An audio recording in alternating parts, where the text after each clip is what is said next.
तो भगवान यहां पर कोशिश बहुत करते हैं युद्ध रोकने की, पर युद्ध नहीं रुकता। महाभारत का युद्ध होता है, हम सभी जानते हैं अंत में क्या हुआ। पांडवों की जीत हुई और कौरवों की हार हुई। भगवान अब सबसे मिलकर जा रहे हैं, तो भगवान गांधारी माता से भी मिलने गए। गांधारी माता कौन थी? कौरवों की माता।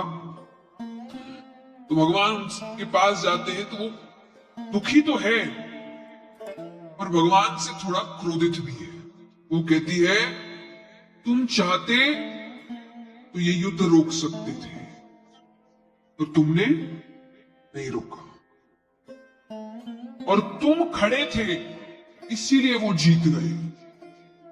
तुम नहीं होते तो उनमें से एक नहीं बचता। देखिए, हम कितनी बार अपनी गलती पर ध्यान नहीं देते और दूसरों की गलतियां निकालते हैं। भगवान तो बहुत देर बाद आए। अगर दुर्योधन के माता पिता ने ध्यान दे दिया होता तो इतनी कहानी ही नहीं होती। आज गांधारी माता के लिए कहा जाता है कि उन्होंने धृतराष्ट्र देख नहीं सकते थे, गांधारी माता तो देख सकती थी ना। अगर वो कह सकते कि मैंने बच्चों की गलतियां नहीं देखी क्योंकि वो अंधे थे, पर ये तो पट्टी उतार सकती थी, उन्होंने भी पट्टी पहन कर रखी।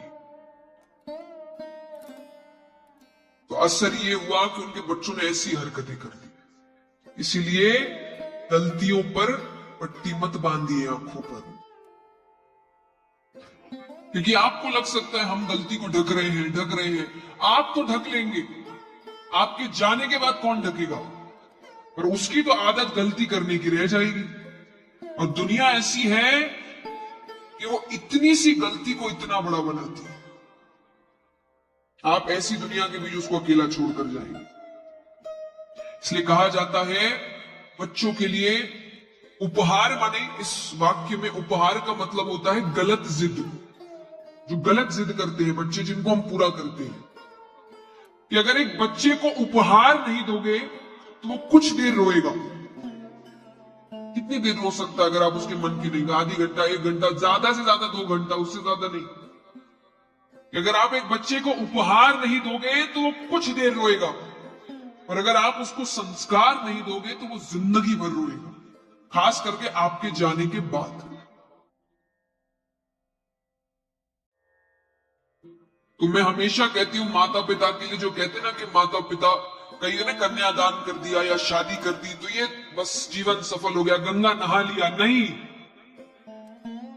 शादी करना गंगा नहाना है क्या? वो तो वो खुद भी कर सकते हैं, और आजकल कर ही रहे हैं। माँ बाप का ये काम थोड़ी है। माँ बाप का काम है कि आप अपने बच्चे को इतना सफल बना दीजिए, इतना काबिल बना दीजिए कि वो आपके जाने के बाद भी अपनी जिंदगी अच्छे से निकाल सके। जिस दिन हर माँ बाप ने ये काम कर दिया, उस दिन उन्होंने गंगा नहा ली। तो ये दोनों के लिए, चाहे लड़का है कि लड़की, उनको काबिल बनाइए। और काबिल हर क्षेत्र में, संस्कारों के रूप में, धन के रूप में, काम के रूप में, विचारों के रूप में, ये काम है। शादी करना गंगा नहाना नहीं होता। तो अपने बच्चों को काबिल बनाइए। तो भगवान यहां बोलने को बहुत कुछ जवाब में दे सकते थे, पर भगवान ने कहा छोड़ो। और अंत में गांधारी माता ने कहा कि तुमने मेरा पूरा वंश खत्म कर दिया, तो मैं श्राप देती हूं तुम्हारा वंश भी खत्म हो जाएगा, तुम्हारे वंश में एक नहीं बचेगा। भगवान कहते अच्छी बात है, मैं सोच ही रहा था उनको खत्म कैसे करूं। आपने श्राप देकर मेरा काम आसान कर दी। क्यों सोच रहा था? आजकल किसी व्यक्ति को थोड़ा सा ही पावर हो जाए, नाम हो जाए, पद प्रतिष्ठा हो जाए, उनके बच्चे गलतियां करें और टोक दो तो क्या जवाब देते हैं? तुम जानते नहीं। तो छोटी सी जगह में थोड़ा सा पावर लेके लोगों के अंदर इतना घमंड हो जाता है। तो वो तो भगवान के बच्चे हैं, पूरे ब्रह्मांड में कोई उनका कुछ नहीं बिगाड़ सकता।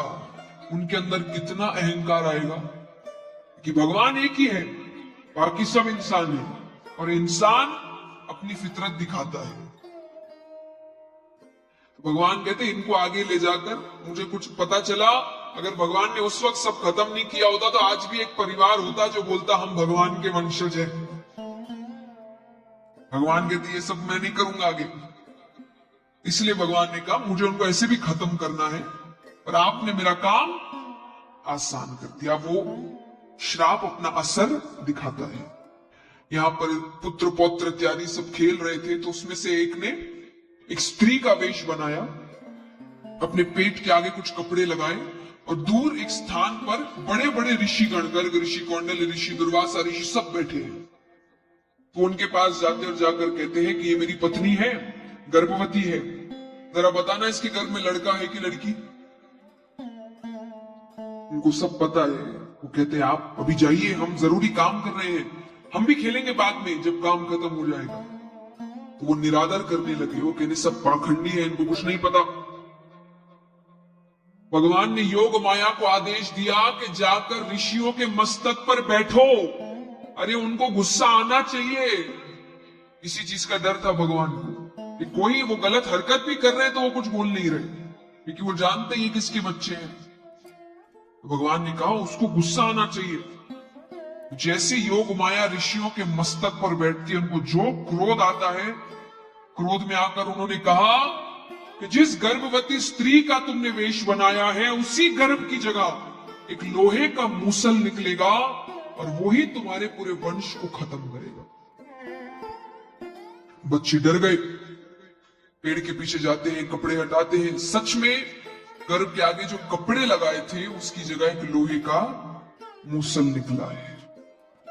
बाबा उग्रसेन जी के पास गए तो उन्होंने एक बड़ा सा पत्थर रखा था एक नदी के पास, उस पर उसको घिसते हैं।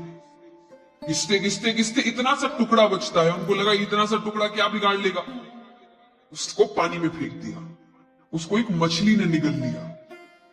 अब यहां पर बच्चों के लिए कहा गया कि बच्चे इत्यादि सब मदिरा पान करते हैं, होश में नहीं है, लड़ाई कर रहे हैं। लड़ाई करते किसी एक ने तलवार निकाली, एक ने निकाली, दूसरे ने निकाली, सब एक दूसरे को मारने लगे।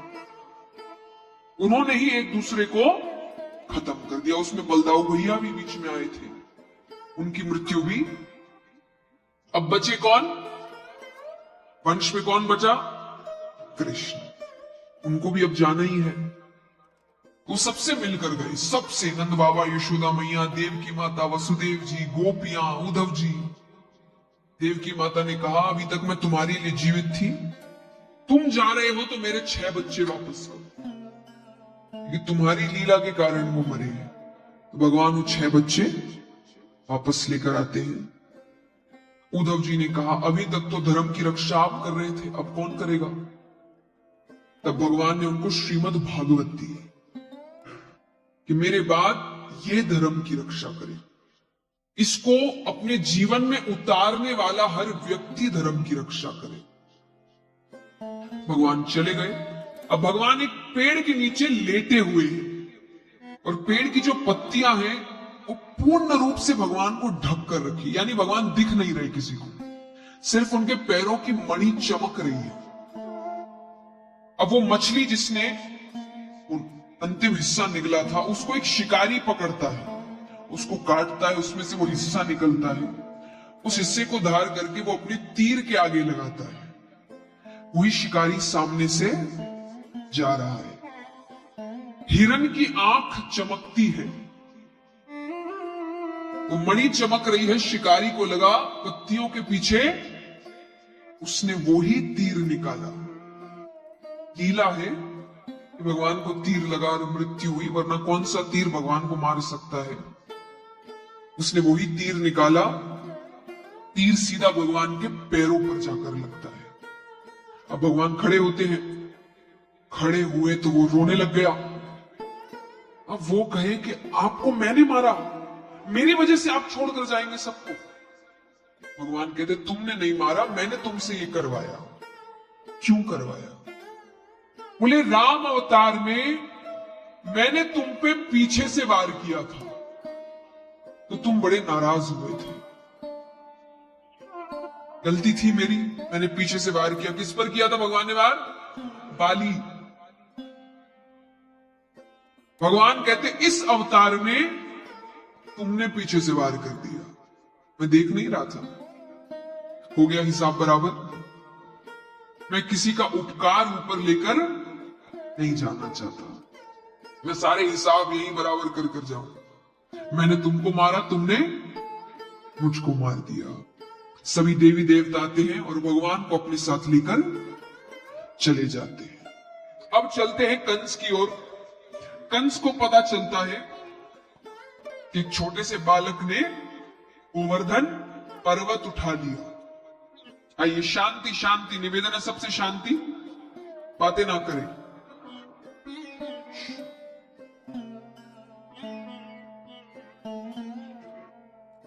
तो कंस को पता चलता है कि एक छोटे से बालक ने पूरा गोवर्धन पर्वत उठा लिया। वो समझ गया मेरा काल यही है। फिर तो उसने सब पता कर लिया, कहां रहता है, किसके घर में गया था, नंद बाबा, यशोदा मैया, वृंदावन, सब पता कर लिया। तो उसने अपने मंत्री अक्रूर जी को भेजा कि मैं एक यज्ञ करवा रहा हूं, यज्ञ में पूरा परिवार होना चाहिए। मेरे दो भांजे वृंदावन में हैं, कृष्ण और बलराम, बोले उन दोनों को लेकर आइए। अक्रूर जी जानते थे ये प्रेम तो नहीं है, और राजा का आदेश हुआ है तो जाते हैं। और यहां पर भगवान गैया चराने गए हुए थे। अक्रूर जी बैठते हैं, नंद बाबा बार बार पूछ रहे हैं कैसे आना हुआ। अक्रूर जी का एक बार दोनों बच्चे आ जाए फिर बात करते हैं। तो इधर उधर की बातें चल रही है। शाम का समय हुआ, भगवान वापस लौटते हैं। भगवान ने घर के अंदर पैर रखा कि उनकी पहली नजर ही अक्रूर जी पर पड़ी, और वो नजर पड़ते ही भगवान का दिल बैठ गया। क्यों बैठ गया? आजकल तो देखिए हर चीज बहुत आसान हो गई है, लेकिन जब नहीं हुई थी तब यहां जितने व्यक्ति हैं जिन्होंने ये परिस्थिति देखी होगी, उन्हें पता होगा। यहां कितने हैं जो साल में एक बार गर्मी की छुट्टियों में, जिनका ननिहाल दूसरे शहर में है या दूसरे गांव में है, जाया करते थे? हाथ उठाना। जो एक महीने की छुट्टी लगती है तो ननिहाल जाते थे। कौन है? हाथ उठाओ। सब गए हुए? मजा आता था? वापस आने का मन करता था, लेकिन आना पड़ता था। तो जो लास्ट डे होता था कि जब वापस आना है, तब दिल कैसे बैठता था? ये सब मस्ती के दिन, कल से वही काम, वही पढ़ाई, वही स्कूल। तो भगवान का बिल्कुल उसी तरह दिल बैठ गया, क्योंकि उस दिन के बाद भगवान बड़े हो गए थे।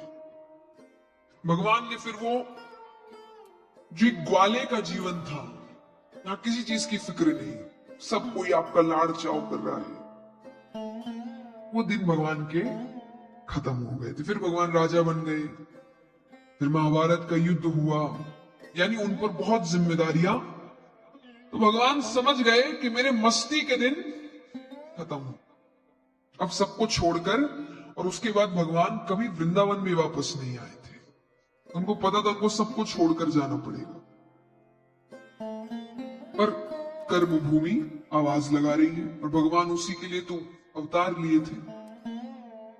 अंदर आते हैं, नंद बाबा ने कहा आ गए दोनों बच्चे, अब बताओ कैसे आना हुआ।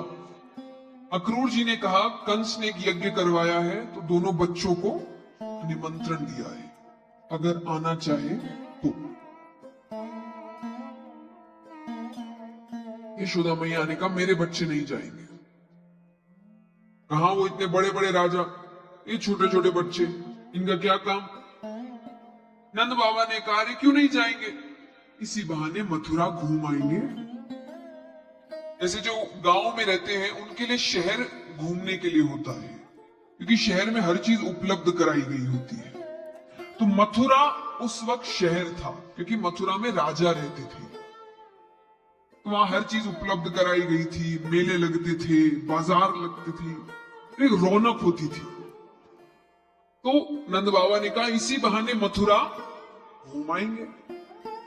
ठीक है, तो तैयारी कर रहे हैं जाने की। यशोदा मैया को तो सहन नहीं हो रहा।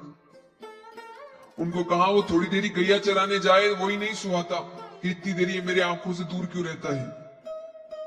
यशोदा मैया भगवान को गले से लगाती है कि कन्हैया तू देर मत करना, तू जल्दी वापस लौट आना।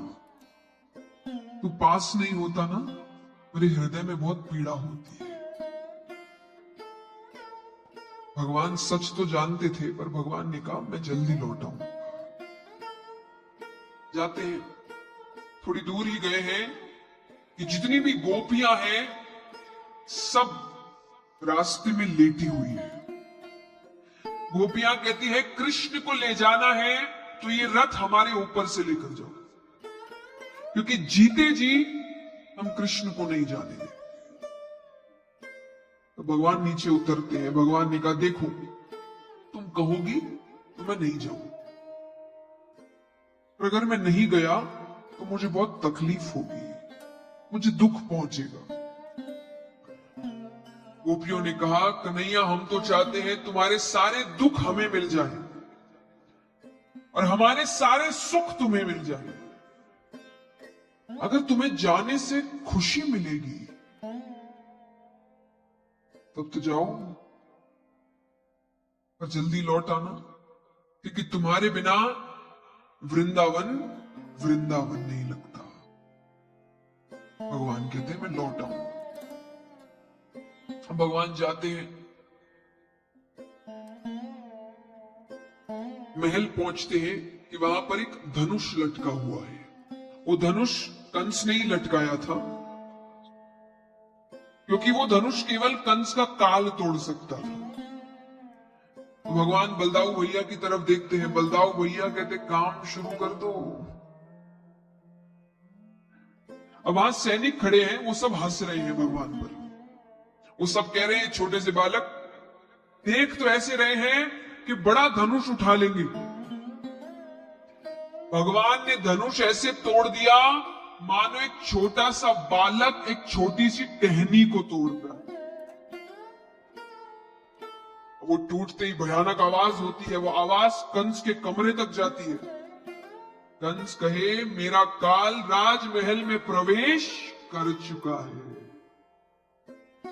कई दैत्यों को भेजा जाता है, एक मदमस्त पागल हाथी को भेजा जाता है। भगवान लड़ने ही लगते हैं कि बलदाऊ भैया कहते इन सब को मैं ही संभाल लूंगा, तुम अंदर जाओ, तुम्हारा काम वहां है। भगवान कंस के पास जाते हैं, दोनों के बीच युद्ध होता है। अंत में भगवान वो जमीन पर लेटा हुआ है, भगवान उसके ऊपर बैठे हैं। जब मृत्यु सामने आई तो वो माफी मांगने लगता है।